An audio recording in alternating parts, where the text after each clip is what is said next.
مکھی کیوں پیدا کی گئی؟ السلام علیکم پیارے دوستو، آج ہم جس موضوع پر بات کریں گے وہ ہے مکھی کیوں پیدا کی گئی۔ خراسان کا بادشاہ شکار کھیل کر واپس آنے کے بعد تخت پر بیٹھا تھا۔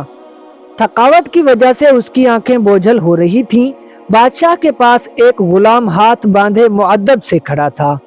بادشاہ کو سخت نیند آئی ہوئی تھی، مگر جب بھی اس کی آنکھیں بند ہوتی تو ایک مکھی آ کر اس کی ناک پر بیٹھ جاتی تھی، اور نیند اور بے خیالی کی وجہ سے بادشاہ غصے سے مکھی کو مارنے کی کوشش کرتا، لیکن اس کا ہاتھ اپنے ہی چہرے پر پڑتا تھا اور وہ ہڑبڑا کر جاگ جاتا تھا۔ جب 2-3 دفعہ ایسا ہوا تو بادشاہ نے غلام سے پوچھا، تمہیں پتا ہے کہ اللہ نے مکھی کو کیوں پیدا کیا ہے؟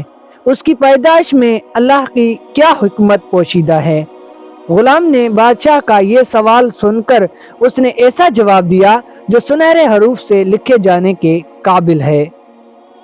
غلام نے جواب دیا، بادشاہ سلامت، اللہ نے مکھی کو اس لیے پیدا کیا ہے کہ بادشاہوں اور سلطانوں کو یہ احساس ہوتا رہے کہ وہ خود کو کہیں خدا نہ سمجھ بیٹھیں، کیونکہ وہ خود سے ایک مکھی کو بھی قابو نہیں کر سکتے۔